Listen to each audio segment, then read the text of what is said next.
భిన్నత్వంలో ఏకత్వంలో భిన్నత్వంలో ఏకత్వంగా ఈ దేశానికి ఒక భగవద్గీతగా, ఒక ఖురాన్గా, ఒక బైబిల్గా భారత రాజ్యాంగాన్ని అందించి ఈ దేశంలో ఉన్నటువంటి ప్రజల కొరకై, తమ హక్కుల కొరకై, ముఖ్యంగా పురుషులతో సమానంగా స్త్రీలకు కూడా హక్కులు కల్పించినటువంటి దేవదేవుడు డాక్టర్ భీమ్రావ్ అంబేద్కర్ అని చెప్పి సభాముఖంగా తెలియజేస్తా ఉన్నాను. భారత రాజ్యాంగం ఇది ఎవరి సొత్తు కాదు. భారత రాజ్యాంగం బాబాసాహెబ్ అంబేద్కర్ గారు ఒక్కరోజు కాదు, 2 రోజులు కాదు, 2 సంవత్సరాల 2 నెలల 18 రోజుల పాటు అనుక్షణం తన యొక్క కష్టాన్ని చెమటను చుక్కను దారబోసి ఈ దేశానికి రాజ్యాంగాన్ని ఇచ్చే సందర్భాన్ని గుర్తు చేస్తా ఉన్నాను. కొంతమంది నాయకులు ఈరోజు భారత రాజ్యాంగాన్ని మారుస్తామని చెప్తా ఉన్నారు. భారత రాజ్యాంగాన్ని ఎవడైనా ముట్టుకున్నట్టయితే వాని బంగాళాఖాతంలో తొక్కడం జరుగుతుందని చెప్పి సభాముఖంగా తెలియజేస్తా ఉన్నాను.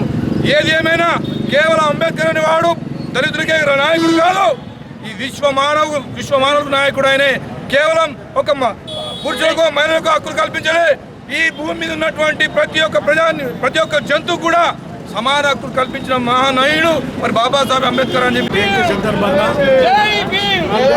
కార్యకర్తలందరికీ కూడా నమస్కారం తెలియజేస్తూ, మరి ఈరోజు భారతదేశం రాజ్యాంగం అంబేద్కర్ గారు రాజ్యాంగంలో పొందుపరచడం వల్ల ఈరోజు అందరికీ రిజర్వేషన్ సౌకర్యాలు దొరుకుతున్నాయి. రేపు కొన్ని రాజకీయ పార్టీలు రాజ్యాంగాన్ని ఎత్తివేస్తే రేపు ఎవరు కూడా ఈ రిజర్వేషన్ ఉండదు.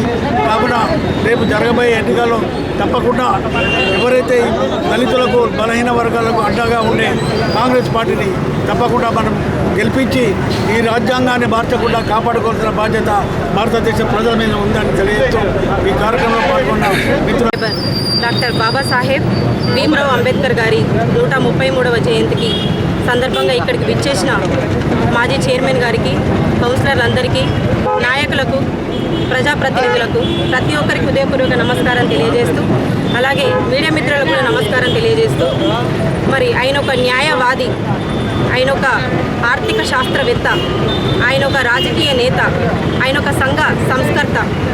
ఆయన అంటరానితనం, కుల నిర్మూలన కోసం ఎంతో కృషి చేశాడు. బడుగు బలహీన వర్గాల కోసం ఆయన సమాన హక్కుల కోసం ఎంతో పోరాడిన నాయకుడు. ఆయన మన రాజ్యాంగం రచించిన ఒక గొప్ప నాయకుడు కాబట్టి ఆయన రచించిన ఏదైతే రాజ్యాంగం ఉందో దాన్ని కాపాడుకునే బాధ్యత మనలో ఉంది. కాబట్టి ప్రతి ఒక్కరూ దాన్ని కాపాడుకునేటట్టు ఆయన రచించిన రాజ్యాంగం కోసం ప్రతి ఒక్కరు పోరాడదాం. మహిళల హక్కుల కోసం ఆయన రాష్ట్ర పదవి రాజీనామా చేయడం జరిగింది. మరి అలాంటి ఒక గొప్ప నాయకుడు మన మధ్యలో లేకపోవడం బాధాకరం.